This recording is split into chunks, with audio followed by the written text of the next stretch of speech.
Welcome everyone to the You Can't Handle the True Sports podcast. There are those who call me rubbish, and I, at least, am nicknamed rubbish.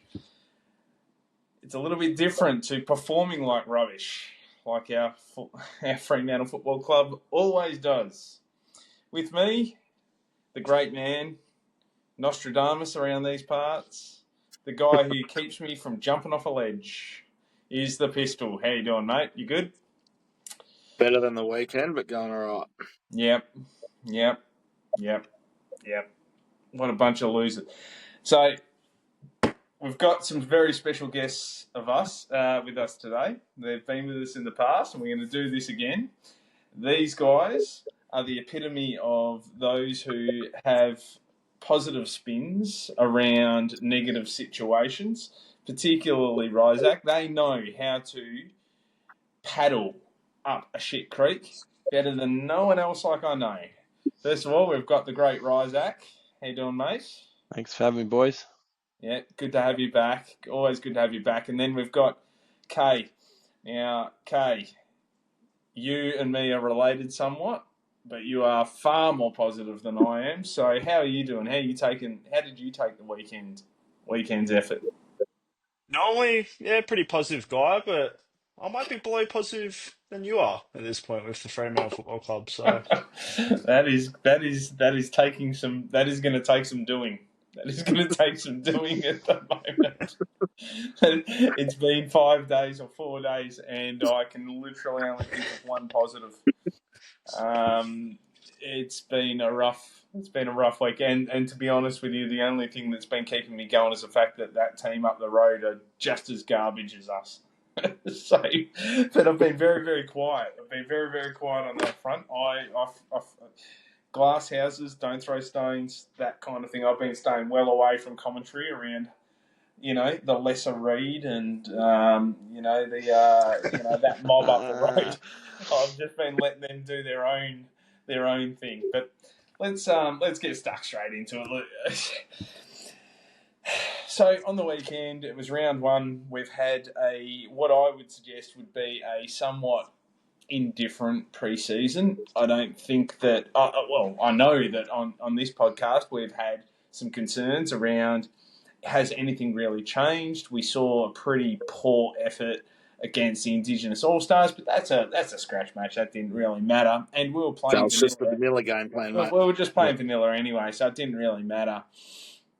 We came out, we played against a Melbourne team in Mandurah, and I thought, we won, but I also don't think that Melbourne probably put their best foot forward for the entire duration of the game in that, but we won. And so, winning cures, it's the best deodorant, winning. So, okay, we go into the Geelong game. We've got some injury concerns, and we've got maybe a few little other concerns around the way that we're playing, but we expect that they're going to go out there and at least be competitive. What I saw was just a team that had no willingness, no preparation to, show any sort of fight in that first half. It was pathetic. It was bad in every sense of the word. I feel like myself that we looked like we weren't up for the contest. We were trying to outsmart ourselves from a coaching perspective. I mean, we had Caleb Sarong, our best midfielder, sitting in full forward. We had defenders under siege constantly because our midfield couldn't cope with the geriatric city that is the Geelong Football Club. It was a disaster. It was as bad as what I could have ever thought would happen. And I remember saying to one of our many, many followers of this program on Twitter that this is the first time I can really remember there not being a single positive in half a footy. There wasn't one. There was not one good thing that happened in that first half of footy. And then we got, hallelujah, Murphy Reid came out in that third quarter and provided us with what looked like a glimmer of hope. We were 50 points behind 44 points behind or something like that. And enter Murphy Reed, an 18-year-old who, or I think he's 19 now actually, who basically got us back into the game. He showed all the poise and effort and skill that you would expect of the 21 of his teammates that just weren't showing it. And he kicked 4 goals in 6 minutes, and it was amazing. I think it's a little unfair to say the other boys didn't, but for about a 10 or 15-minute period, they all actually played football. Yeah. So okay, so it wasn't just Murphy Reed, but he was the catalyst to what was, I think, a pretty bloody dismal first half of the game. And then after that, we got ourselves back in the game and we proceeded to let Geelong kick the next 10. So it was a disaster. It was as bad as it could possibly have been. And I point the finger squarely at the same person I've been pointing the finger at for 5 years. He doesn't have it. He, I believe, is a career assistant coach. Justin Longmuir, I don't know. His explanation after the game was, well, clearly I didn't prepare them properly. Well, what was going on for that entire pre-season? You knew who you were playing. You knew what sort of a game plan that you needed to bring out against a tough season side in their own house at a place that we traditionally play well at. You knew what we were walking into. So what the hell has gone on there? I do not know. I don't think his excuses were acceptable. And to me, he was under the pump anyway. I've never really, unfortunately, embraced the game plan he has provided in this time that we've had him. But to me, first week, you've got to have a stand, and they just wilted. So there's my rant. I've got plenty more to say on this, but I think it's probably time. Do any of you guys see it differently? Because I wanted to fucking vomit. Yeah, no, it was pretty bad in every sense, really. Like you said, I reckon the best part of one quarter or the best part of a quarter, we played footy. 3 quarters, we were embarrassed. You hear the comments from Caleb Sarong about they were pushed around, they were bullied, and they hope to never go back there. And that comment was probably for me as much a concern as what Longmuir's were, because Caleb Sarong's in the leadership group, he's our vice captain. How do you do that? As they're seasoned players, they're not first gamers. How does that happen? Yeah. Like, it's embarrassing. There's no question. Like, beyond embarrassment, really. And I question not just Longmuir's leadership, but I've got major issues with the whole leadership group and all players on the field, really. Because how do you let that happen? 21 points down at 3/4 time. We had the momentum. We were looking good. I thought finally they started playing football, and then they just fucking gave up. Yeah. Like, horrendous.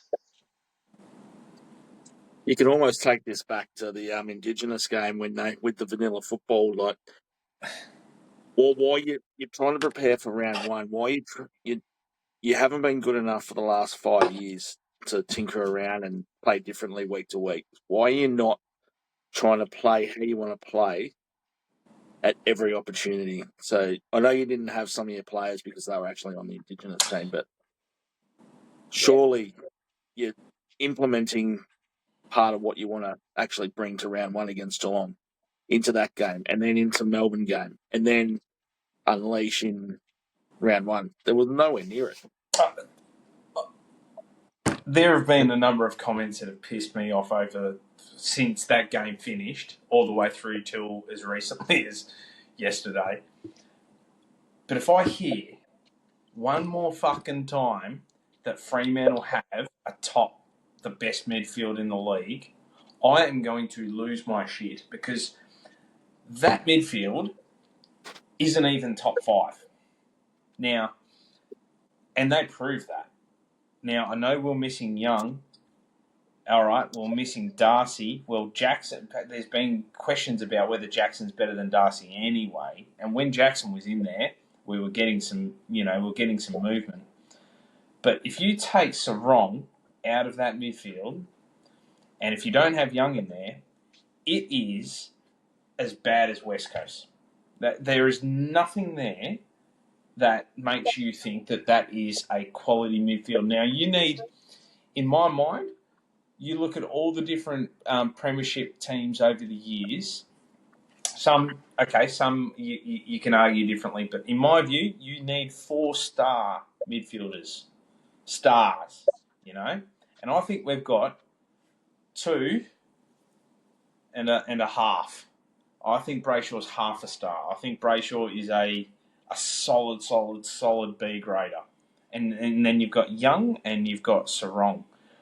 If things don't go their way, we are relying on Johnson and Switkowski and all these other B graders O'Meara and I thought O'Meara played all right on the weekend, to be honest.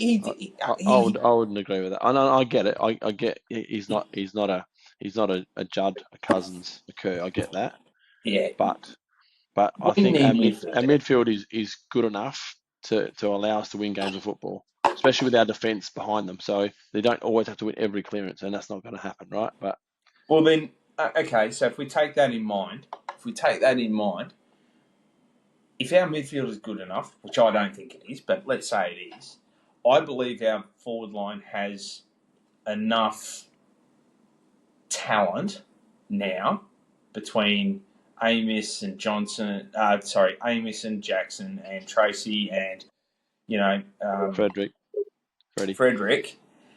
and our back line is solid. So what's the problem? It's got to be game plan, doesn't it? Yeah, well, I suppose our forward line was missing our biggest recruit, right, Bolton, who would make a difference, and he'd also someone who can slip through the midfield as well. But the ball wasn't getting in there. No, I get that, but when it did, it had no shape on it, which again is game plan. So I'm not disagreeing with you. Yeah. If the game plan is pathetic and it's too slow, or then they try and handball and overuse the handball like they did.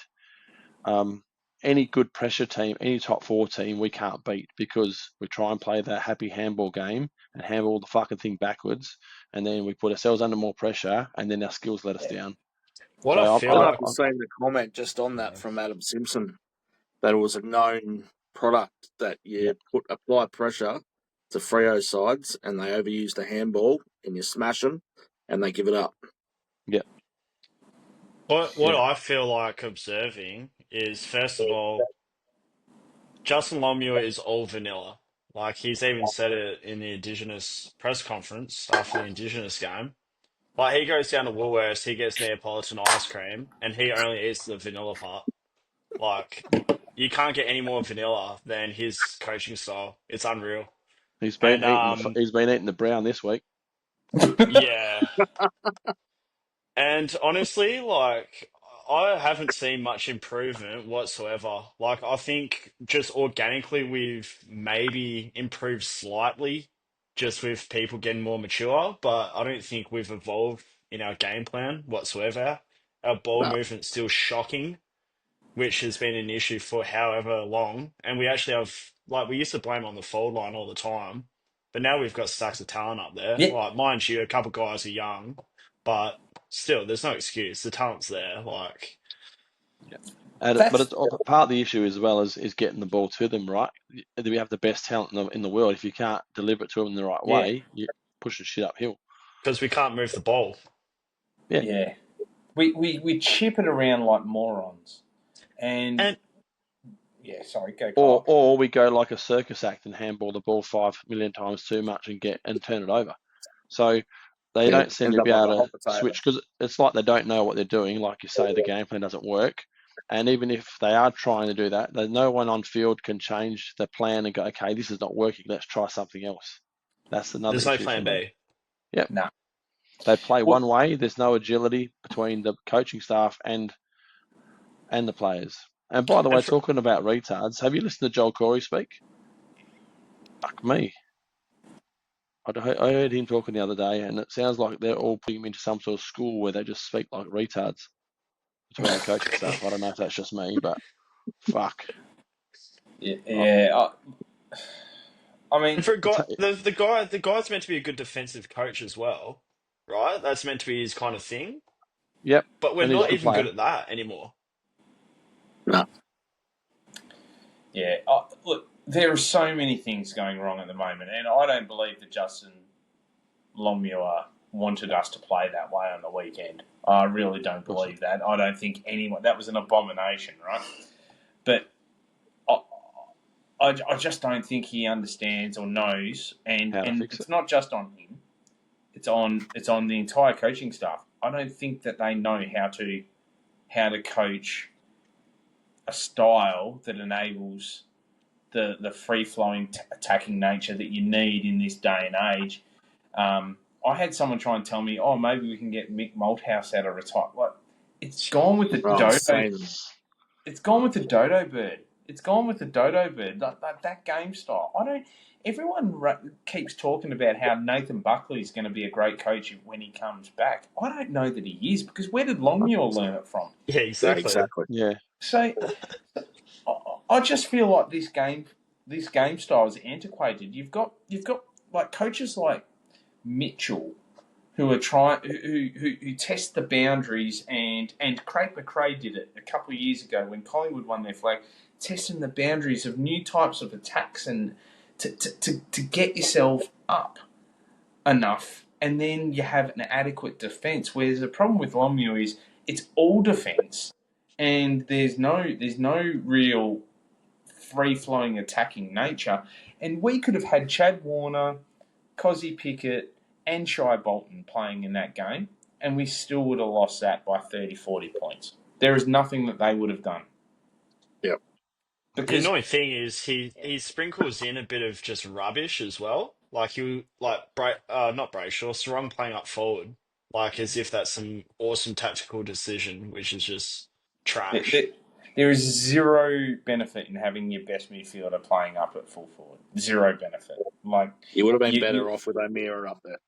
yeah, Well, like, especially when he's 5'8". What's he going to do up there if the ball goes up there anyway? the annoying thing is that he would then point at, like, if Sarong plays there 30% of the time, we'll lose all this impetus in the midfield, but Sarong will kick an extra couple of goals a game, or a couple of goals, and then they'll say, well, he's a goal-kicking midfielder now. Yeah, but what about all the games you lost because he wasn't there? It's stupid. The 6 or 7 that go the other way.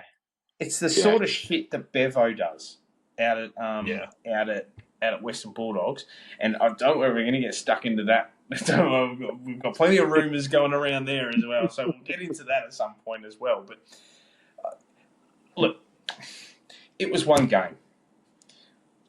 Can't try and throw the baby out with the bathwater.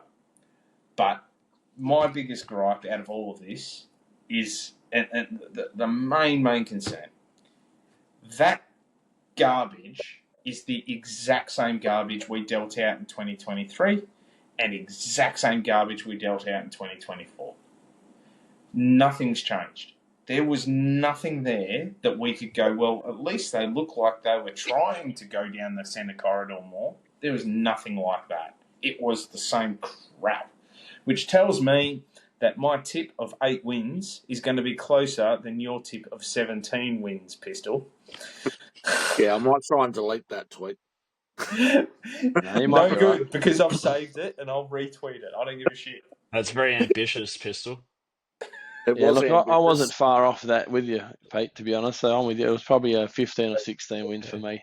Yeah. Your stakeholders would not be happy with that ambition. So, yeah. I mean, look, yeah. When somebody asked the question today, what does Fremantle need to do for Justin Longmuir to keep his job? And I said 15 wins minimum, and they need to win a final, and they can't get smacked in the second final.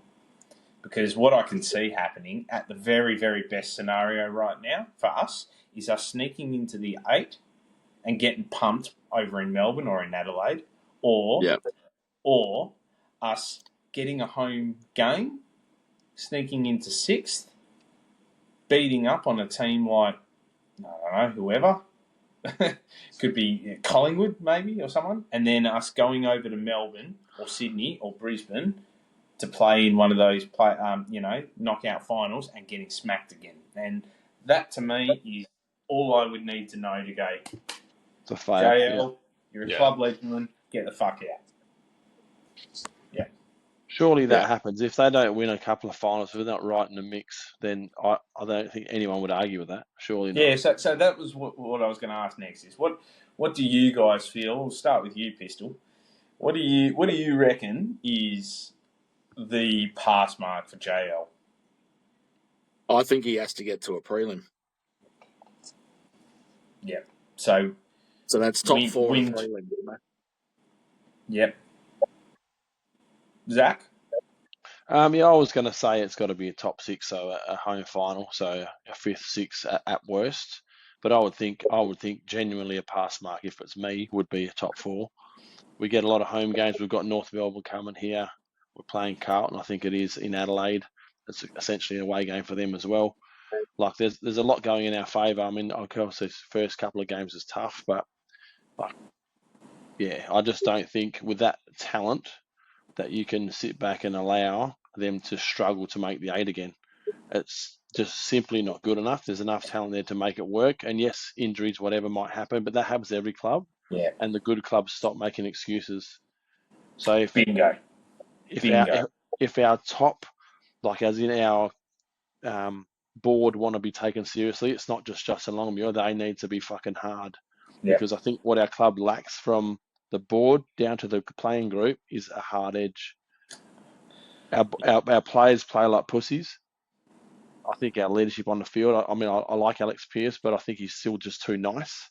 I mean, you think about Hawthorn, you think about these clubs that have won premierships, but they've always got tough guys in there that just are relentless with their standards.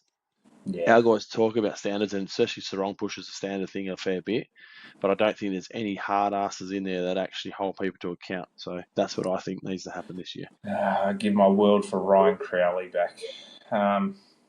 Kyle, Yep. Kyle, we'll go to you, and then I wanted to touch base on just something you said there, Ryzac. But Kyle, what do you reckon pass mark is for JL here? Because Ryan spoke and touched on the Hawks. I feel like we need to put in a similar final series to what they did last year and just show that we're really cohesive, gelling as a team, playing for each other, going out on a limb to try and win games, cause damage. Like, we haven't seen any of this under JL's helm, so I can't see it happening, honestly. But yeah, that's kind of what I want to see as a member, because it just doesn't feel like we've really improved at all. yeah, which brings me to what something Ryan said is top 6 and winning a final. Well, that takes us just back to where we were in 2022, and if we haven't improved at all from 2022, well, that's not fucking good enough either. I think you said in the end, realistically top 4. Well, yeah, it's got to be that. And my the other thing that when I remember back to, in 2022, right, we won that final against the Bulldogs. Now, we gave up the first 6 goals then too. I was at your place, RJ. Yeah, we nearly hemorrhaged them, but yeah. I was going to lose my mind. I was going to stroke out. But anyway, everyone remembers that win. But does everyone remember just how bad we were against Collingwood the next week? Because I do. Yeah. And my worry is constantly 4 goals behind the whole game and never looked like getting back in it. And this is my problem, is that they're not competitive against good teams when it matters. When the pressure's on. As in the start of the game, when they give them 5-goal lead and then just struggle all game to... How the fuck have they not addressed... Now, okay, take coaching aside of it, because I clearly believe this is a coaching issue, right? But they consistently give up big leads in first quarters. Now, yes, 100% coaching. I don't know what the hell JL's doing there, although when I spoke to him, he said, well, I'm trying not to make too big a deal of it. Well, guess what, mate? It's a big deal. That's the first thing. The second thing is, what the hell are the players doing? Surely they all see this and go, actually, guys, you know what? If the coaches aren't going to help us, maybe we need to help ourselves. What the hell are we doing letting teams just beat up on us and kick the first 4 goals every game? What the hell are they doing? And that's what I was saying before. It's not just, I get Longmuir is the top of the tree, but the leadership group on the field need to make change. They need to be tougher. They need to be smarter. I don't know what they need to do, but something better than what they're doing now. It's a fucking pussy mentality. It's a pussy mentality. They go out there.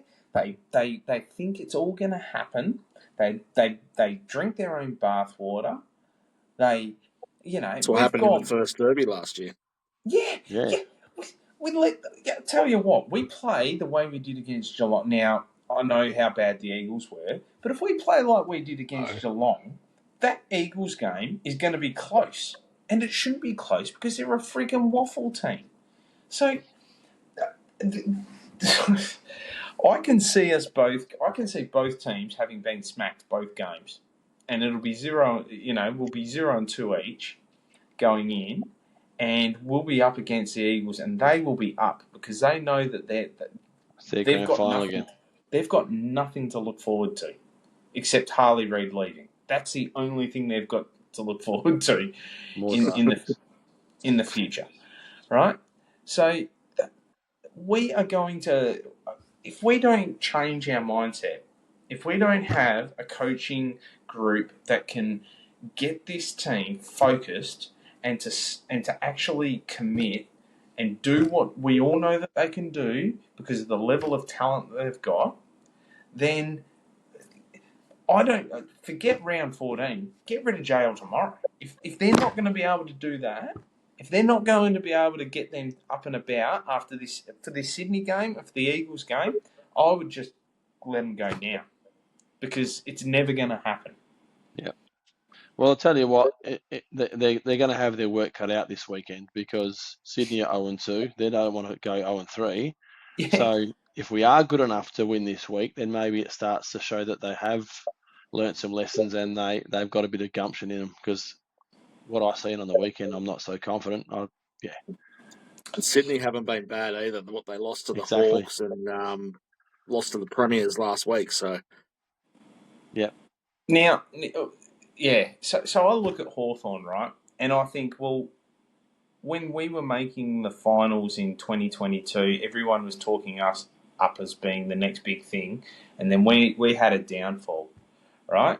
Look at Hawthorn now. They're well and truly past us. Yeah. And they've done rebuild after. Yeah, that's my point. Yeah. So we. But you know one thing that we've got to remember? They're Hawthorn. That's a club that fucking understands how to win premierships. That is a club that doesn't take bullshit, and that's what we are not doing. You can tell Sam Mitchell doesn't take shit either, though. Yeah, but we've got a CEO who rolls out a 5-year plan that we're not going to get anywhere close to from a football perspective. We've had a list manager whose strike rate with top 20 picks is around about 40%. And we've got a coach who only coaches defence and doesn't seem to be able to communicate effectively to inspire his team to get them up and about. So out of that, you've got to be fair. I know you love Robert Walls, but to be honest, not Robert Walls, fucking his cousin, brother, whatever it is. That's his dad, actually. Our list is not our issue. So our list manager's done a fucking great job, to be honest, because there's so much talent in that squad that there's no reason why they're not right in the mix. So I'll have to disagree there that I don't reckon our talent is our issue. It's our game plan and our effort and our leadership on and off the field. I get that bit, but I think the list manager, to be fair, can say he's done a fair job. Or a good Can job. you think? No, well, no. See, so this is where I disagree. Like, he's been around since 2008. And can you imagine how much better we would be if we didn't select and I know I'm going back a few years, but like Jaden Pitt, can you imagine how much better we'd be if we didn't select Neil Erasmus or Matthew Johnson? Could you imagine how much better we would be if we didn't, Simpson. Well, Yeah, Simpson. but Not every Cooper, club but the other one. club's got those. No. Every club's got those. They do. I get that. I get that. But the problem is that about 60% of our top 20 picks are shit. So that I get that every club has their failure, not at 60%. Like, you take away Sarong Young and Stephen Hill, you show me a top 20 pick that's been worth his salt. And I'll tell you who you'll be looking at. You'll be looking at guys like Crozier and Brayshaw. Sheridan and Josh Simpson. So Brayshaw. No, okay. Look, Brayshaw will be another one. Look, I don't rate him, but Morabito. Brayshaw is one that we can accept. But you're talking about Josh Simpson. You're talking about Aptness. Liam Henry. Michael Aptness. It's not fucking good enough. Like it, and how this keeps going on, and we think that we're the narrative that we've got this amazingly great recruiting team when we just the actual stats don't pick that up. Now, if you take into consideration, all right, we've picked up Josh Tracy as a rookie, amazing.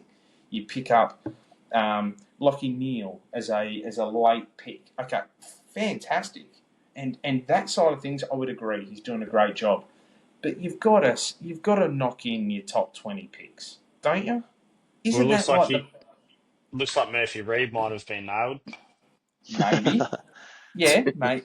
Maybe. Yeah. No, I think that we'll never agree on this one because every club has plenty of shit players. Well, I don't need to bring up Richard Tambling again, do I? No. But I'm agreeing with you there, Ryan. Yeah. Ryzac.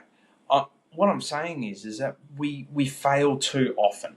I get every club has their Richard Tamblings. Every club has their Chris Mastons. Even Chris Maston, who's garbage, won a premiership and played 200 games. That's better than what we got out of Hayden Crozier. So Reece Palmer. We've got so many of them, and it's a debacle. And it's all been, and admittedly, David Walls hasn't been the head of list management that entire time, but he's had his hand in all of these. So I just feel like... But I think what we have to be fair about right now is that our quality of our squad is not our problem. Not right now. No. So we can dig up the past and talk about all the shit players. I agree with that. Yeah. But right now, if anyone doesn't think we've got a top 4 or 5 list in the comp, then I'm watching a different game. No, that's fair. And, but you know what? It's the same saying. You win games on the grass, not on fucking paper. Yeah. So we've got. You're spot on. You are. You're spot on there. But I guess what I talk about is structurally from a club level, from board down to management level. And whilst we've got a good list now, I think a lot of that's luck because we've gotten good rookies and stuff like that and later picks. That's great. But I just feel like there's problems endemic. It's systemic throughout. And there is... I would burn it down is the wrong way to say it, but I would fucking start again. I would get rid of Garlic, I would get rid of Longmuir, I'd get rid of Walls, I would start again. But I know that's not realistic, I know it's not possible, but they've got a lot of problems there. But let's focus on the coaching anyway. The Freo, so we're playing Sydney. It looks like we've got a few potential good ins this week. Potentially. Yeah, so it looks like Narkle is going to get his first game for the club, which I'm actually quite excited about because I like Narkle. I think Narkle is going to be... about him. Yeah, I think he's going to be a really good addition for free. He played one of the finals last year for Porto. He played both of their finals. Yeah. Yeah. So he plays on a half forward flank. He's going to take over from where Switkowski was, or Yeah, half forward I'd flank, say so, yeah. midfield. Yeah. So Narkle, now they've got Bolton as a test. He's no chance of playing. I don't think. And then, so Narkle, and then I reckon Erasmus will get a go this week as well. Yeah, So, I can't see Warner keeping his spot, so. Yeah, Warner. And the other one I think will have to come in is Voss, because Liam Reedy. Oh, Reedy, fuck me. Because Liam Reedy, he should not be playing. he is the worst player in the AFL. There is not one player who's worse than him. I think the Thunder reserves are short this week. Yeah, I think South Mandurah League might not. They might make him play the twos, but he's terrible. So I think my view, and I'll get you guys in on it, but I reckon that Jackson will go into the ruck, Voss will go into that third tall, then you'll have Switkowski go out, Nark will come in, and then probably Warner drops out, and you throw in Erasmus. That would be the way I see it. Is there anyone else I'm missing? What do you guys reckon? I think we're one defender too much as well. could be. I'm just going to go turn the aircon on, boys. But Oh, yeah, so you were saying like Draper. You reckon maybe Draper makes you've way? got Fox, Pearce, Ryan in the back line, and then you usually accompany them with, say, Clark, Walker, and Chapman, right? So where's Draper going to play? I think it's either Draper or Chapman plays. Yeah, I like Draper a lot more than I like Chapman. And if you're going to play, if you want Chapman in your side, which they seem to like, then I don't really have an issue with him being sub, because he has that little bit of flexibility where he can probably play on a wing. He probably can go up forward, or he can go down back. Yeah, I think Chapman needs a decent run at it before we can judge. I know you hate him, Jai, I get it, but I don't hate him. I just don't rate him. He's another word. top 20 pick that I don't think has worked out. But that's Griffin I just Logue. don't know how you get all Griffin those Logue. in one side. So your man's got another hamstring injury too. Who's that? Griffin Logue. Oh, does he? Bit of awareness. A bit of awareness. We did well in that trade, didn't we? Yeah. See, if he was playing for Freo, that would be a 1 week test that would turn out to be a 6 to 8 weeker. Because that's what happens with every Freo injury. But look, Chapman. Yeah, okay. Look, I think you probably play Chapman ahead of Draper just because of the versatility. And I think you might be right, Pete. They might be just one too many talls. But who have Sydney got? So I think from a matchup perspective, who are they going to look after? McCartan's been thrown down there. Yeah, they actually haven't got much in the way of tall forwards to be concerned of. Logan McDonald's injured. Amadi, yeah. So it's Amadi and McCartan, really. Yeah. So about last week. You probably need to cut back on a toll then in defence if that's the case, right? Yeah. So their forward line last week was Hennelly, McCartan, Papley, Hayward, Amadi, and James Jordan. Yeah, so Hayward plays as a sort of a tallish sort, doesn't he? Good match up with Chapman, maybe. The other one I could see, you're right, Kyle. Okay. The other one is that I could see happening, and they did a little bit against Geelong. I'm not a fan of it because I think he's a much better defender, but I could see them trying to play Brennan Cox a little bit more forward. If he goes forward, you're not going to get Voss in the side then. No, you won't, but you'll get Draper in the side. Yeah. So they might go, okay, Brennan, we're going to play you up forward. Drapes, you'll take, the third tall, and and then play Cox up forward. But, what Cox does well to his credit is he clunks a mark, which no one else up there said. Well, Tracy was last year. This year he seemed like he had the yips, or last week, should I say? But you need someone who can clunk a mark, and that's what Brennan Cox did. Do we have faith in Voss at all? I'd give him. I do. Yeah, I and actually quite like Voss. he's tough as well. I do like the fact he likes to throw his body around and Yeah. another bit like Tracy. Like if it were me, I'd give Voss a good run at it. Let Probably him. allows Tracy to come up the ground a bit more too. Yeah. Yeah, He's been good connecting up around the wings there. yeah. And we know how good Tracy's disposal, infield kicking, and into the forward 50 is. But we need better disposal into Amos, essentially, because people were, again, ripping Amos on the weekend. And I was like, what the fuck was he meant to do? Like, seriously, he's running up to the wing to get kicks because we can't get the ball up fucking forward. Yeah. And when we did, it was garbage. So, Yeah. But having said that as well, like when it did come in, all the forwards were going to the one spot. The amount of times I've seen them spoil each other. hashtag coaching. I was just going to say it's another coaching thing. Yeah. Especially when your ball movement's so rubbish, though. Like, Yeah. So, it just, I think, yeah, I'm quite excited about Narkle. He's 26, so he's not going to be a superstar, but I do like him as a footballer, so it'll be good to have him in. And now Shea Bolton, they're saying is a 1 week or is a test. Now Yes. I've been saying this all off season to a lot of criticism.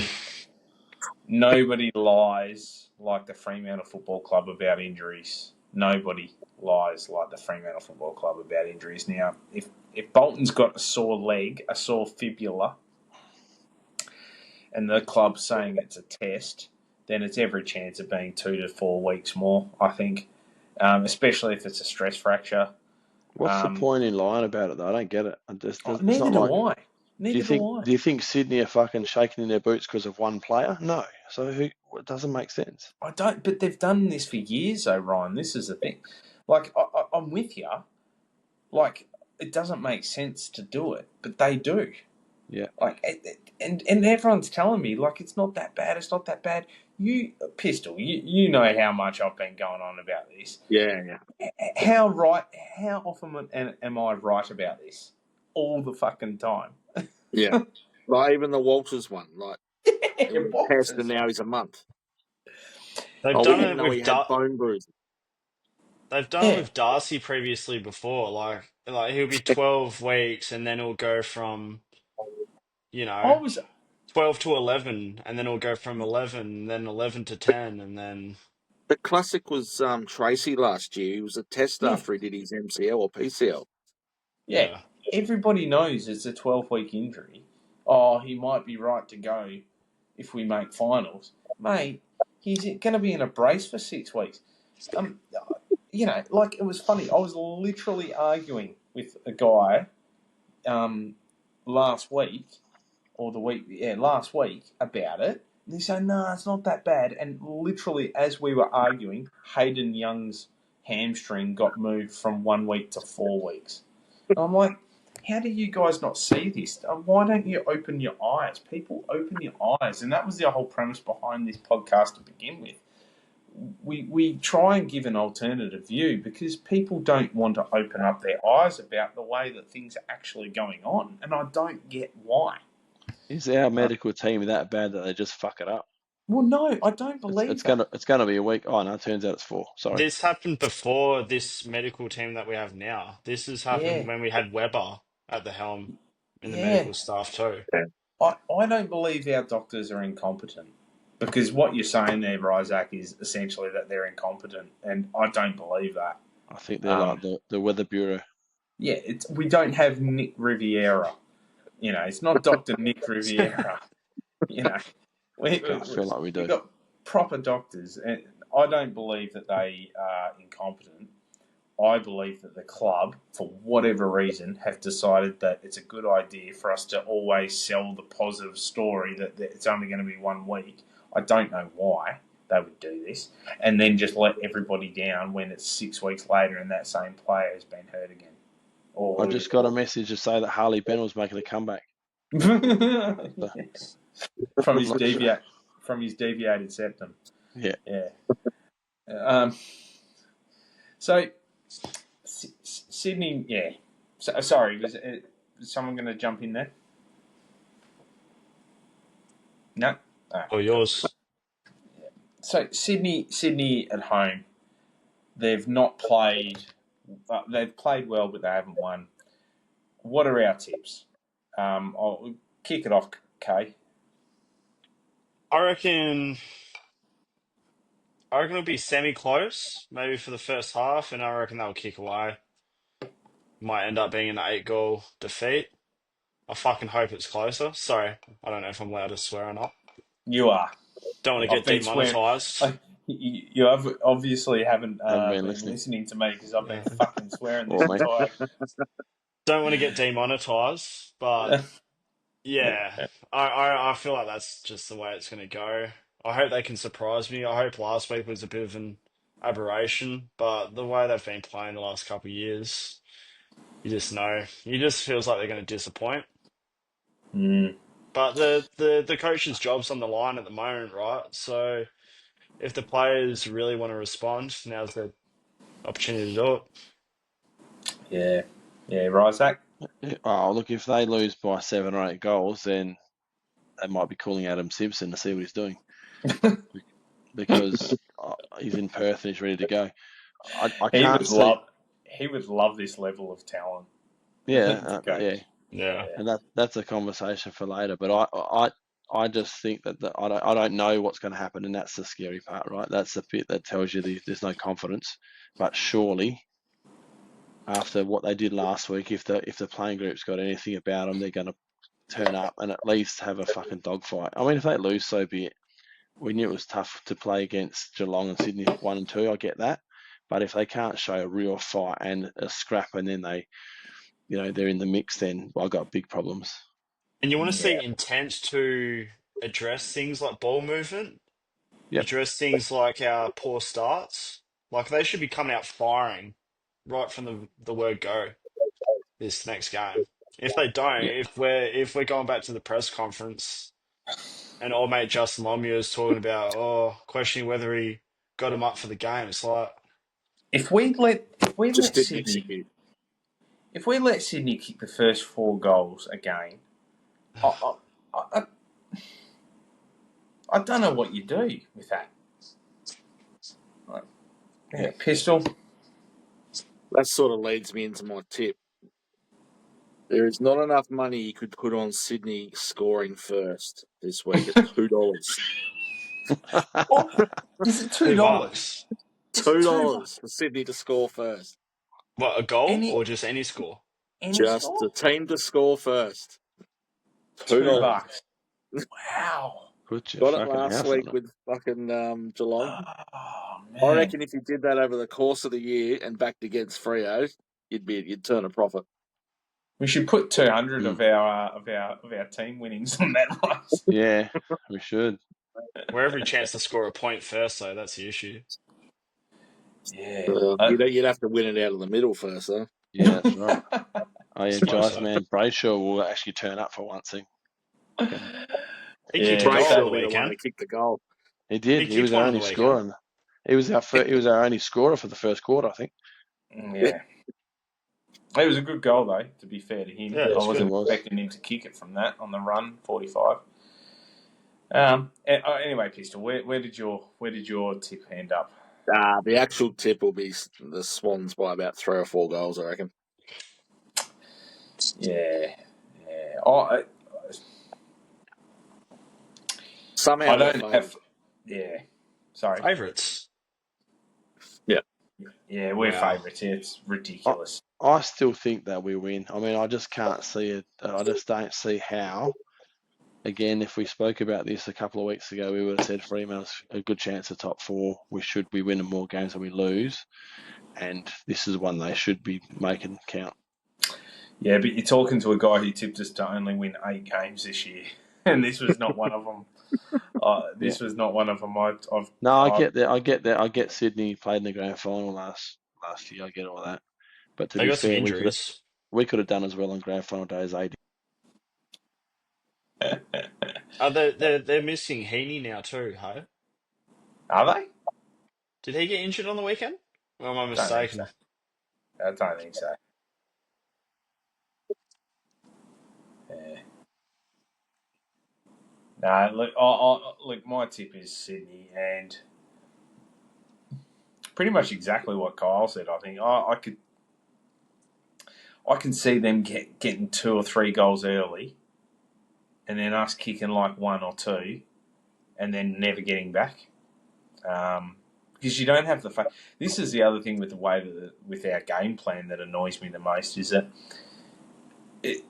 the fact that you're so defensive and that you don't have an ability to score quickly means that you also don't have the ability to pull back scores. Yeah. Because you're not good at scoring, No, because you don't it's do it quickly rubbish. enough. And then when your team never rocks up at the start of a game and you give them the first 4 goals, or 5 out of the first 6 or whatever it is, then we don't have the ability to pull them back. It doesn't matter how much No.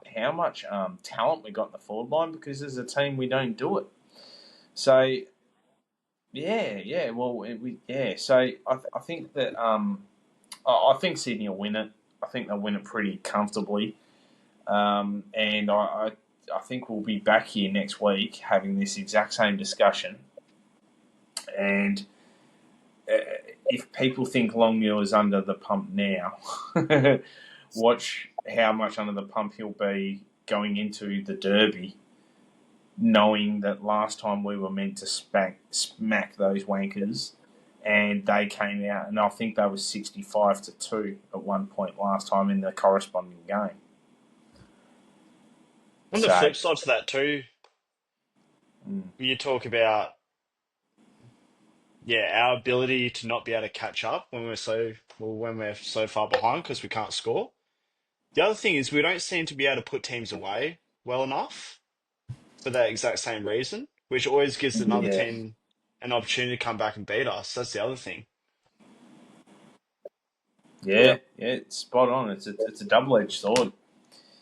It's an absolute double-edged sword. Chad Warner is coming back to WA this week, and it's now looking very likely that he's going to sign a 2-year deal with Sydney.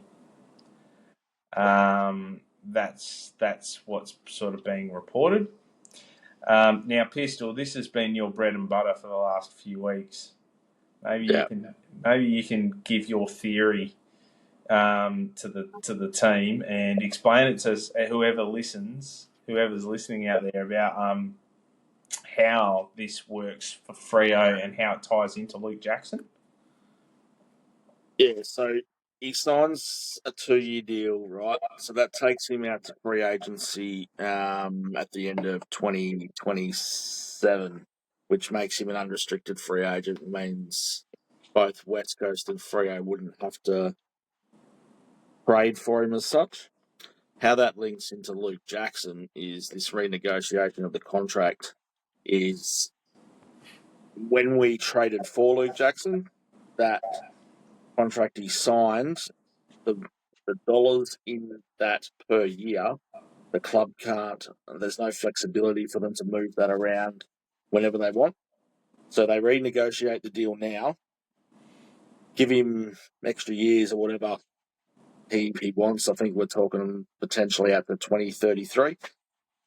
All those funds there can be manoeuvred at any time to accommodate whatever we want. So if it's to get, for example, for the 2028 season, Chad Warner wants to come back as a free agent. We've got cash we can move around, not only with Jackson's contract, but we've got Youngs, we've got Brayshaw's now, we've got Sarongs. All those guys that sign long-term contracts, we can manoeuvre some cash around. And it wouldn't surprise me if we get to 2028 and around that area, we renegotiate again to be able to move more funds around.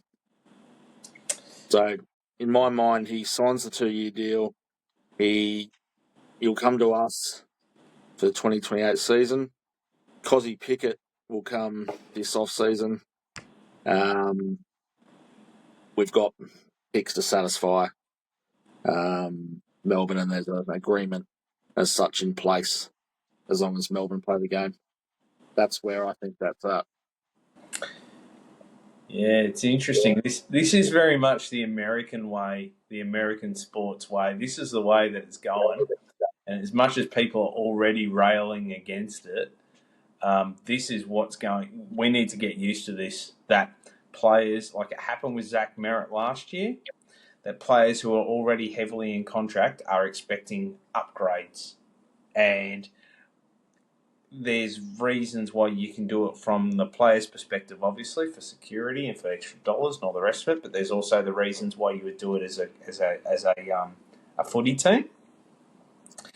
And yeah, so this is interesting because we've always said, and I don't care what the media keep banging on about with Chad Warner. I think he's coming to Freo. I don't believe that this whole West Coast thing has been driven by the West Coast media and fans. and fans. Yeah. And there are many, many reasons why he would not go there and he would come to Freo. And so, yeah, you might be right. Maybe 2026 is not the year. I thought and I said this on Twitter, I said, Chad Warner will be playing for Freo next year. I said that probably about a week ago. I might be wrong. It looks like I might be wrong. But the overall end destination, I don't think changes. I think if it's 2028 or it's 2026, I think it's either way.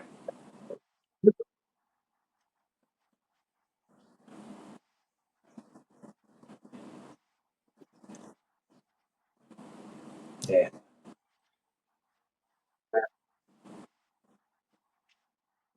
No, well, no, No, no, not at all.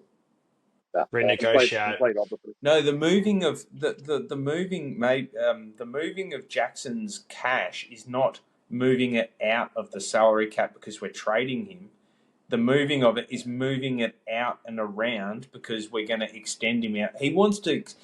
It got John Ralph today wrote an article about Luke Jackson, and basically his manager's saying that all of this is a ploy to try and get Jackson an extension out to 2033.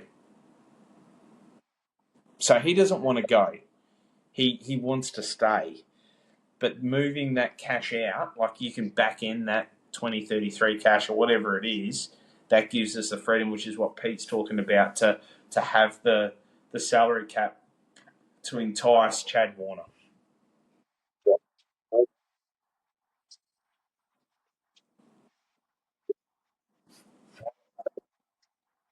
Yeah. I actually said this to Jai earlier today. All rubbish. Wouldn't surprise me at the end of the year if he can't get himself right. He's involved in the Cloggy Pickett trade. Ooh.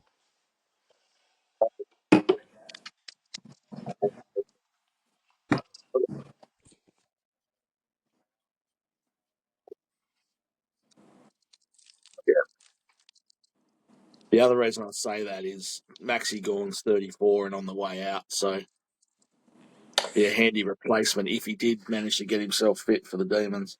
The only problem with that, Pete, Pistol, is Yeah. that who's taken him? Like I know Melbourne would take him. Any club would take him.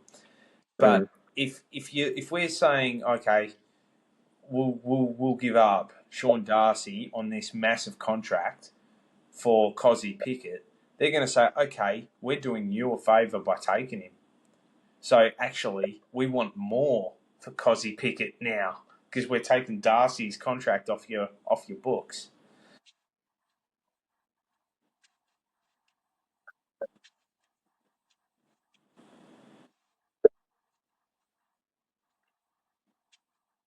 I don't think he will, though. I really don't think he will. At the end of this year, he will have played 10 games. Probably 5 of them will be good. 3 of them will be injury impacted. And 2 of them will be average. And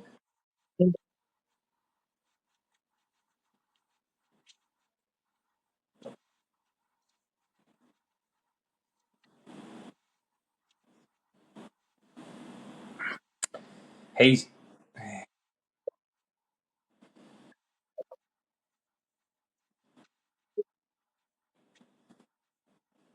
But again, we're not It'd be going to get. typical Geelong style. He'd go there and be a star.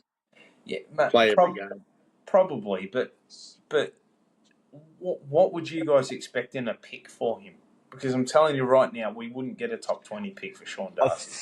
I think it's not so much about the pick with him. I think it's more about just getting him off the finance Yeah. and the contract that he's on. I think that's the biggest win that you get from him. I don't So, think it's so, getting 2 first rounders or anything like that. so we're talking about like a.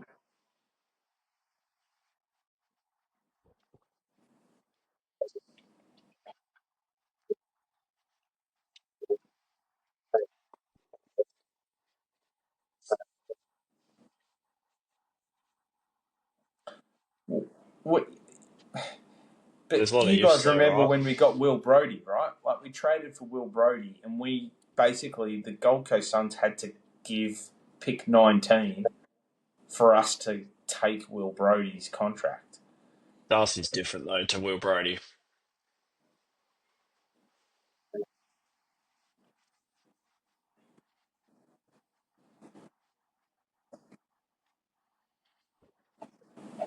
Yeah. I yeah, I just can't see him ever being fit again. I really can't.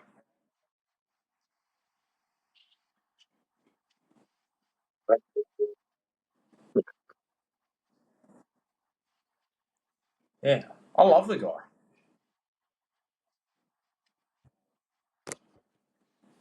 Well, yeah, I love the guy. I honestly, but How I much just of don't. this Yeah, how so much of this last break that he's had do you put down to that knee injury? Because I know well, they've been None of it. talking about this ankle. they're saying it's an ankle. They're That's what they're saying it's the saying. ankle That infection, but I don't believe a that's what thing. they're saying. Yeah, I don't Or is it believe a the knee? thing. Yeah, yeah, I don't believe a thing that they say about it. Not one thing. Neither. Yeah, I don't either. Yeah, it wouldn't surprise me if he's got a degenerative knee or something, and they're trying to sort that out. Because he flew But away just before this fresh ankle flare up, right? They flew him away to Doha or something. but that was meant to be for his ankle. But again, was it really? I don't know. Who knows? It's bloody hard to know. Yeah,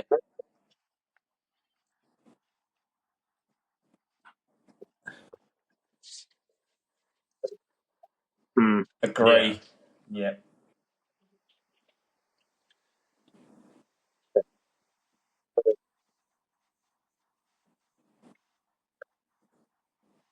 Yeah. Yeah, it's a yeah. I'd be okay. So the frustrating thing for me is that I legitimately don't think that Luke Jackson's a number one ruckman. I actually legitimately don't believe that. Like I know he beat up on De Koning and whoever else was playing for Geelong last week, but if you put him up against Jerry or Grundy or Gorn or any of those guys, he's not going to really. He's not going to be dominant. He's just not big He's, enough, right? he's a better forward mid. Yeah.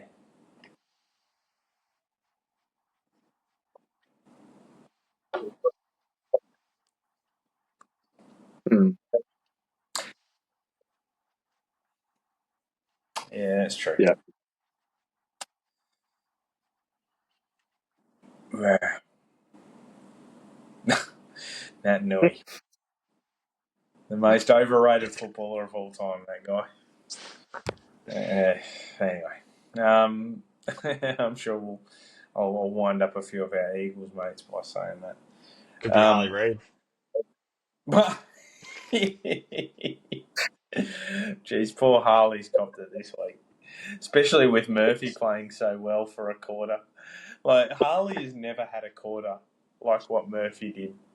Harley has never played that well in one Not many quarter. people have, to be honest. No, 4 goals in 6 minutes was absolutely insane, and it actually warrants greater discussion. On this pod's been pretty negative, and for good reason. But that Murphy Reid, mate, like you just know some players when you just see them, they've got it, they've got skills, they've got time, He's got amazing skills, which is the thing I love about him the most.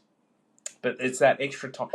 He looks like that Mundy Pendlebury sort of a guy. I know, Kyle, you said Toby Green, but which I could see little bits of the way he was snapping it and stuff. But the way he moves, he's got that Rolls Roycey sort of time. Yeah, where the game slows down. yeah. He is going to be a star, and so that's why maybe our future midfield might be Sarong, Young, and Murphy Reid in there. Running around. And then you've got Brayshaw running on the wings, where he can be the defensive wingman and using his gut running and his outside ability there, and then Sharp on the other side. And that's a pretty, if that's the way it turns out, that's pretty good.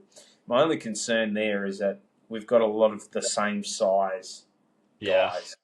It would be nice to have a Patrick Cripps 190 centimetre, and unfortunately, Matthew Johnson's garbage. So It's the Timo Cripps.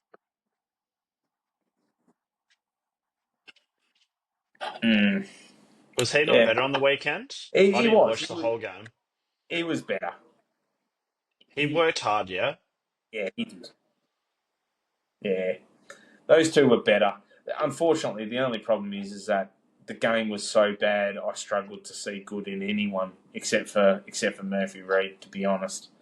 Like, Johnson was better, but, he still missed kicks. He still missed handballs. He still did a lot of the stuff that annoys us about him.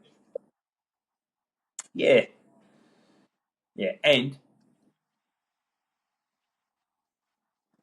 let's not forget, that was Geelong's round 2. We were the only club who played a team who had already played a game. Anyway. Yeah. They had their game. Yeah.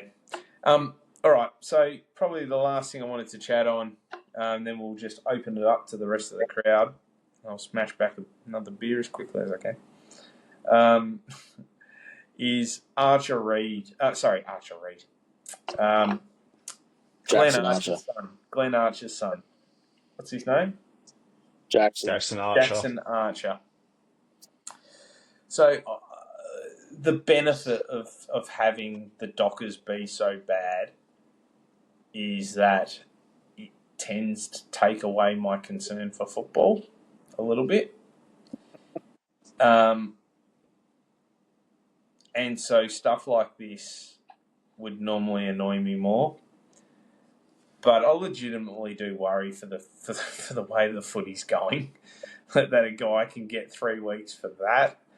I thought when O'Meara, to this day, O'Meara getting 1 week for what was the perfect tackle, and the guy didn't even hit his head on the ground, and he didn't pin his arms. It was just the perfect tackle, and getting a week. That to me will always be the worst ever suspension. But this one here isn't far away.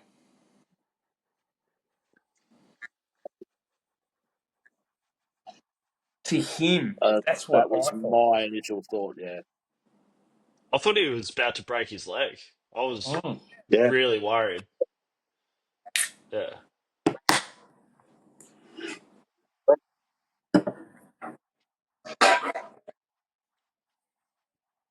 Well, no. The Yeah, like nobody knew. Like, how was he expected to know that he was going to go down the way he did?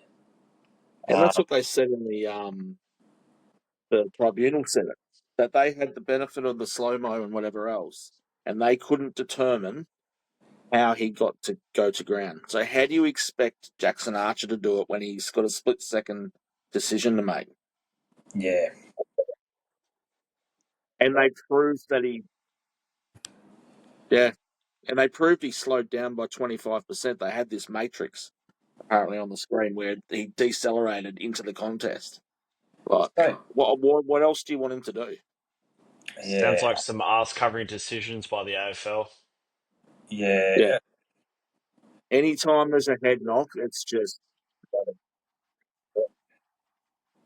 Yeah. I worry. I worry when they make decisions like that. I hear this. Yeah, no, But you've got these players that come out years down the track and got signs of CTE or concussion symptoms yeah. still. I think that's what's stemming a lot of these decisions Of, too. of course, yeah, yeah, yeah.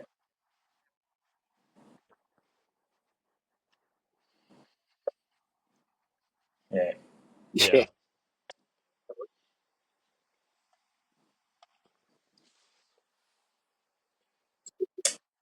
And it's because the AFL, they basically adjudicate based on outcome. yeah, You get concussed, you're going to get 3 or 4 week suspension, no matter how innocuous. Whereas Tom Lynch was lucky in that he didn't, concuss the guy. De Koning it was. Whereas what would have been really interesting is if Archer Reed had broken his leg.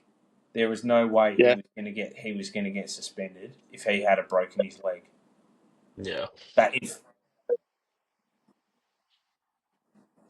which nor should he have,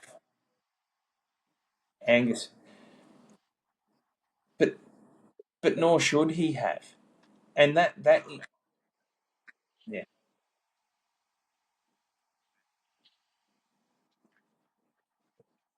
that incident, by the way, I get passionate on this one too. That incident it didn't end his career. It was the 15 concussions he's had Yeah. before that. It was just the straw that broke the camel's back. Yeah. Yeah, well, I think if that was to happen this year and not 3 years ago or 2 years ago, then he would have been suspended. But it's changed. No, I No, don't it's think it the was year they last won the year. flag. Nah, nah. He won the. He was part of the flag team. Yeah, but he didn't get suspended. Is the point?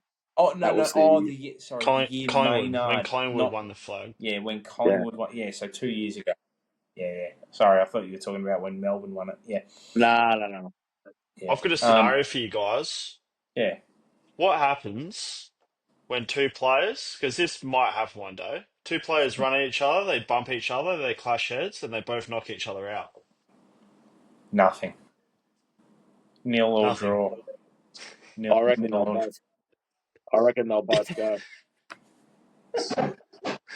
because it's based on the outcome.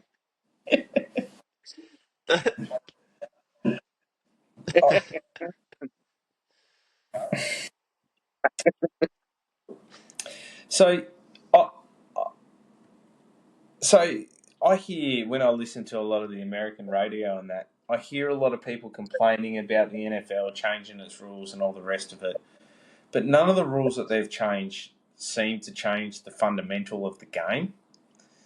And that's because I think it's a lot it's complex when you talk about schemes and plans and all that sort of stuff. But if you just look at it, it's a lot less complex when you've got, in essence, a line here, a line there, dudes. It's simpler that way. Whereas with the AFL, you've got people running around everywhere. So when the AFL makes changes, it impacts many different permutations of the way that the game can be played, and they really, I mean, like I said, if I'm in a way, I'm thankful that Freo are so garbage because I'm not as I spend a lot less time worrying about football knowing that they're no good. If they were good, then I'd be like, what the hell is going on and all the rest of it. I don't know what this game is going to look like in 10 years' time.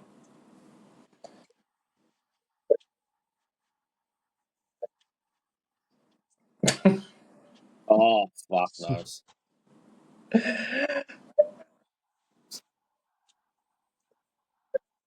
They should get Dan Christian in there, oh. Dan, get Christian Leitner, the old NBA, Jesus. All right, Christians that are better than than Michael Christian. Let's Dan Christian. run. Let's run. This is my bread and butter. So we've got the Christian faith. We've got how many? Christian Slater. We've got your Cristiano dream man, Ronaldo. Cristiano Ronaldo, Christian Bale. Christian Bale. We got all these guys would be more competent at being the AFL MRO guy than Michael Christian. There's got to be some other AFL Christians, hasn't there? Petrarca. Yeah, Christian Petrarca. Yeah. Christian Salem. Christian Salem. Yeah, all these guys far, far better than Michael Christian.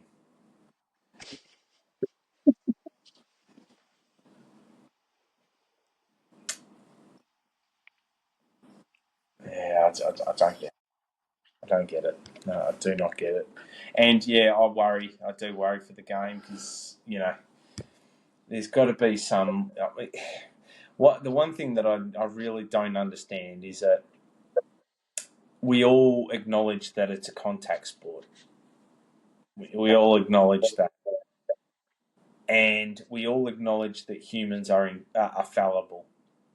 So how do we then expect humans playing a contact sport to not make mistakes and not, and not have reasonable, how I'm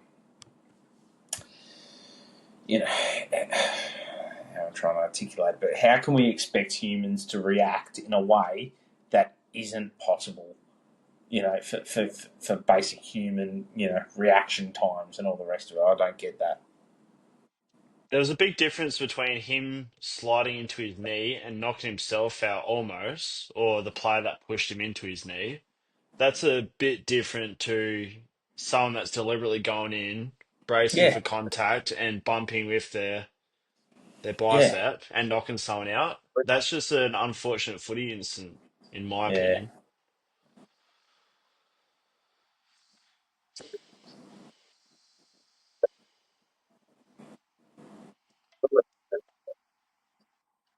yeah, Yeah.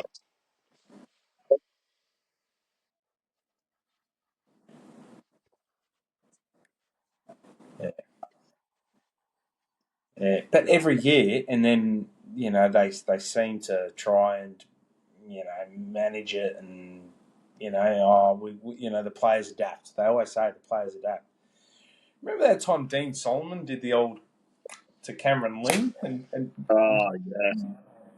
Yeah. broke his jaw and Free gave him plastic surgery. the old chicken wing. I think he got nine weeks for that. Didn't he break his cheekbone? Yeah, broke his cheekbone. That'd get. He'd be thrown in jail for doing that now. Yeah. Sent to Guantanamo Bay. Yeah, it's a different world. It's a different sport. I don't think that sort of stuff you need in footy, but I definitely do think that guys like Jackson Archer, that's rough. That is rough, and everybody believes that. I saw that I saw what the Western Bulldogs player said to him during the actual the tribunal. He goes, "You've got nothing to worry about, mate. This was not on you. This was just unlucky." And even he's like, "What the fuck? What the hell is going on? You got a 3-week suspension. It's bullshit." Glenn, I'm surprised Glenn didn't go down there and fold up Michael Christian into a pretzel.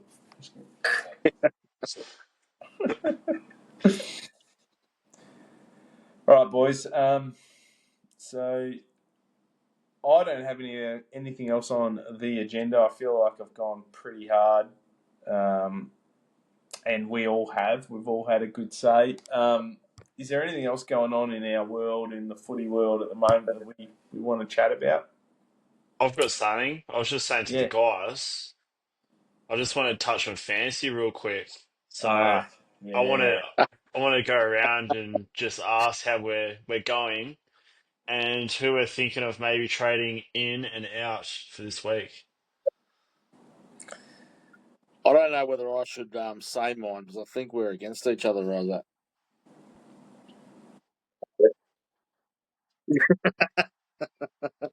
That's fair. I'll tell you this much: Lloyd Meek and Ben Hobbs both out, Wow. and De Koning and Corey Warner in for me. Rage trades by raging, you know what? I think my trades are probably going to be Connor Stone out, that young GWS forward, and I'm probably going to get that Lindsay from Melbourne, Oh yeah. and Yeah. I've got to get Sam DeConey in, and I'm getting rid of Sam Taylor. I was using that purely as a cash grab. Would allow me to actually upgrade Connor Stone to Lindsay because he actually went up in more value than what DeConing did. So I wouldn't have even been able to make that trade if I had DeConing. So it worked out well.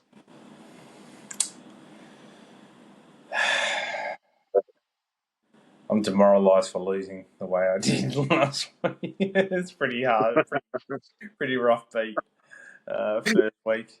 Almost as bad as that time, Pete. Remember when I beat you in the grand final by 1 point, and it was by when Nat Fyfe did a tackle, like literally with 1 second to go, and the Yeah. score didn't tick over until after the game had actually been done, and they updated all the scores.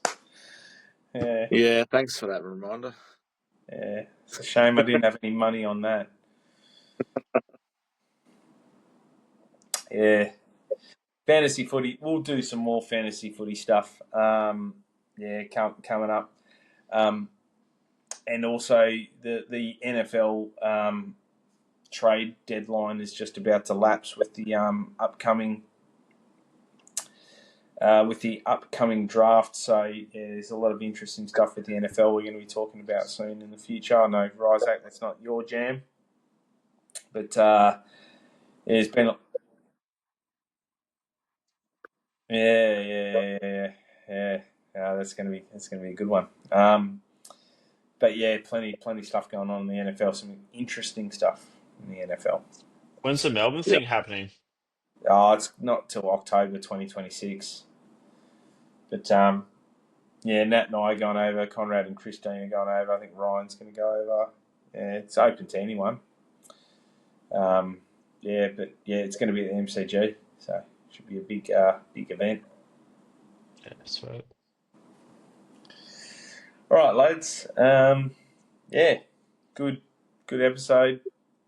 I hope I lived up to my expectations with ripping the club as much as I could. I didn't go as hard as I probably was going to actually when it came to the board side of things. I'll save that for another time. All right, lads. Have a good one. Thank you for joining us. And go Freo. Go for it. There, boys. See you, boys. So fellas.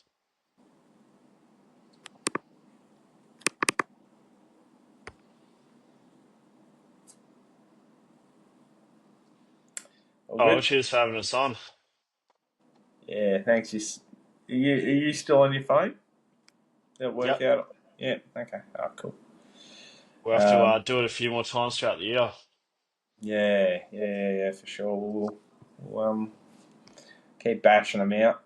Hopefully, we can start getting a few more listeners and stuff. Yeah. Are you trying to get them out? How often are you trying to get these out? It kind of depends on our schedule and stuff. Like, I think it makes sense to do one a week, but sometimes that's not really possible. Like, I'm going to be away for pretty much all of May, right, overseas, so that makes it hard. So I'll have to, just try and play it by ear. Yeah, cool. Yeah. All right. All Well, right. good seeing you, lads. Yeah, you too. Just have Yep. the chat and get things off our chest. Yeah. I tell you what, they would want to fucking perform this week. If they don't perform this week, you watch. That'll be the beginning of the end. Like I thought, the beginning of the end for Longmuir came a long time ago. But if they don't show up, watch out. Kind of part of me wants them to not show up. Yeah, it feels like we need it. I'm with you too. Yeah. Like if we can get but one thing we didn't chat about, Bevo. The rumours around Bevo. I don't want that clown. No, Nah. but that's the rumour. The Garlic's already talking to him. The prick's had a better midfield than us for years, and he's got one flag in it, but the rest of it he barely makes finals. They've got a talented list too. Mm-hmm. Yeah. Yeah. And he seems completely unconcerned Do you reckon we're any chance of Longmuir? about not having a contract. Do you reckon we're any chance of Longmuir? Well, this is the thing. I don't see why we wouldn't be. Look at the list. Everything we've spoken about. Why wouldn't you go to him and say, look, mate, we've got a blanket check. What do you want? And this is the thing. Like last time we went to 3 people, right, and interviewed them. that was the We should have people banging our door down for this job. Yeah. Like that was the other thing I really wanted to talk about, but I forgot about it. But we had the most pathetic search for coaches last time. Like we ended up with our short list of Dean Solomon, Justin Longmuir, and Peter Sumich. Has there been a worse 3? Has there ever been a worse 3? Like, What's Dean Solomon doing these days? He's not even coaching. He's out of the game. Oh, really? Yeah. So, yeah, fuck, man. We'll see. Hard work, those cunts. What about Adam Simpson? Yeah, well, I don't know if I wouldn't be completely against Simpson. But he wouldn't be my first choice either. He'd be cutting. That'd be cutting Longmuir's grass a bit though, hey? Because aren't they buddies? Mark Harvey was with Chris Connolly too. What are you saying, Sonny Pete? Sorry, I cut you off. Solomon's on the board of the Bombers. Yeah, he's not even coaching anymore. No. Yeah. I don't know. Whoever it's going to be, I can see it's not going to be, unless it's Longmuir, I'm not going to be happy. I'm not a big Buckley guy. I don't want Hinkley. No. I don't want Beveridge. I don't want Simpson. You know who I wanted? Sam Mitchell. Why didn't we get him? He was always up for that Hawthorn job though, right? Like, yeah, but he would have taken a job with Freo if he had been given that before, you know. But yeah, you're right. Never going to happen. Now we need to find something. But he was an assistant coach at Hawthorn though, right? And West Coast. I know he was at West Coast, but he was at Hawthorn more recently. I think before he signed. Thing. Because when Collingwood was signing McRae, it was between McRae and Mitchell. And so Hawthorn realised that they might lose Mitchell, so they got rid of Clarkson to make sure that Mitchell stayed, which meant that Collingwood got McRae. Yeah, so at that point we weren't really ever a chance for Mitchell. No. Well, Longmuir had already been a coach for a couple of years. If we hadn't have done such a half-assed job looking for coaches, we might have been able to find someone better. But anyway, yeah, it's not the. What about that Giants coach, Kingsley? How long's he been around for? A couple of years. Yeah. Yeah, I don't know. All I know is that the fucking coach. Oh, look, we might turn it around, but even if we do, does anyone have faith in him that next year we're not going to be garbage? Like, It's I more, don't know. yeah, it's more just everything. Like it doesn't feel like they really play to win No, games. no, no. They play just They play with insecurity. yeah, As yeah, soon as a little bit of a pressure's applied, they go to water. yeah, yeah. It's pathetic. It really is pathetic. And I Teams know that. Like even West Coast, I'll bring that up again. But West Coast, that's all they did. Applied pressure, we caved.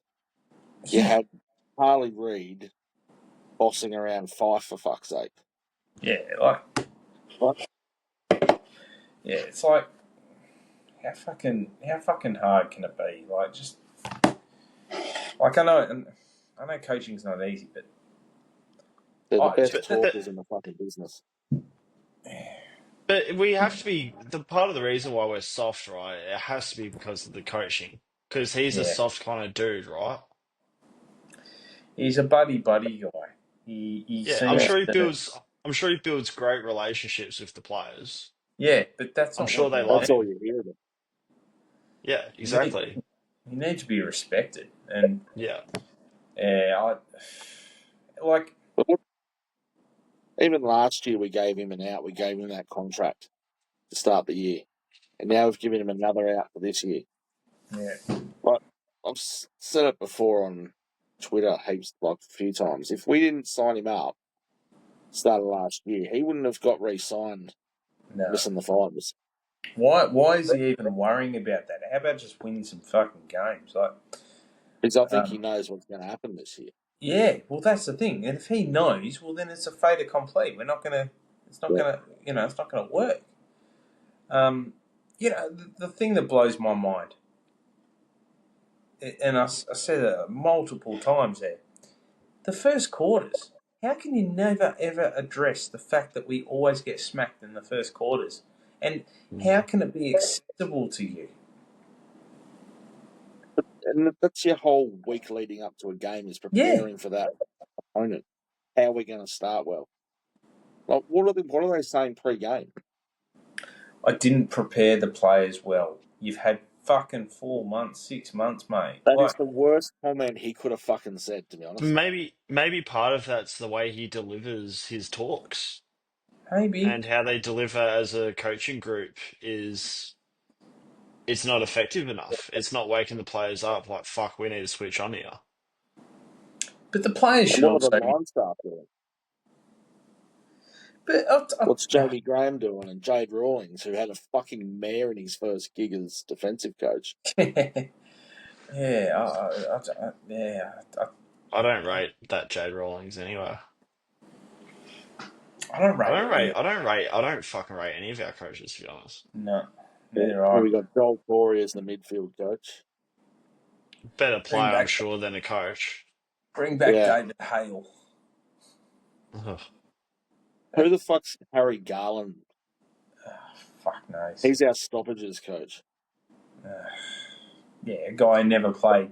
And then Todd Curley is the opposition strategy. How'd you go on the weekend, mate? Your Geelong team looks pretty good. Fucking hell. He made one good move. He asked for Sarong to go forward. I just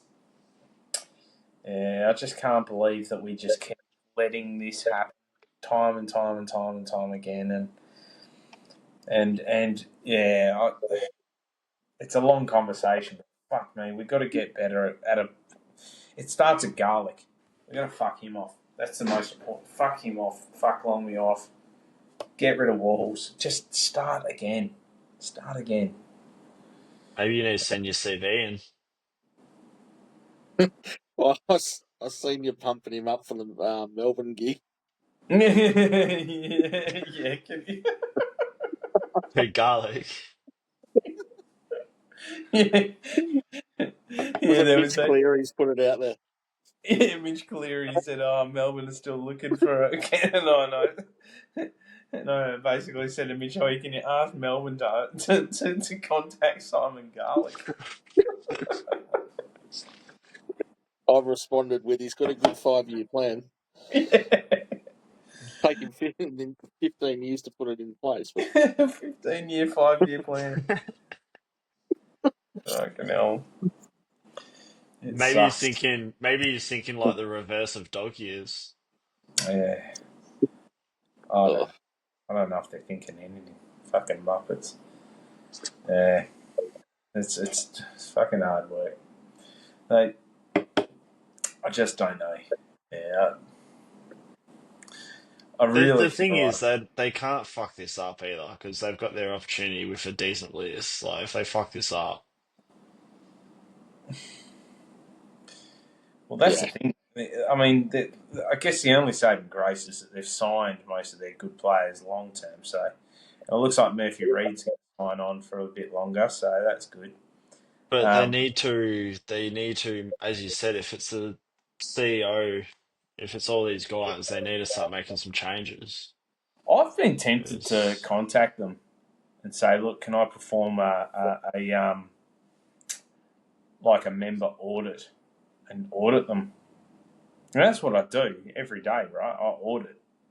I'd love to fucking audit those cunts and How just go, so? look, from a business perspective, but then also from a organisational structure perspective, and see, show me. Okay, what do you have any policies in place? What do you actually do? Are you following them? Is this best practice? Have you benchmarked? Do you, all these sorts of things? And I'm pretty sure that they'd go, I just go, well, it's fucking good enough. We've got this in place, so yeah. Well, Not what anymore. do you, what are your contemporaries doing? What are you, Not anymore. yeah, no. What are Brisbane doing? Have you followed? Do you understand? Like you sent Justin and all his mates, all his best teammates, and that over to the New York Jets, who, by the way, are the absolute picture of mediocrity. You sent all these guys on a junket overseas. Speaking of how to prepare,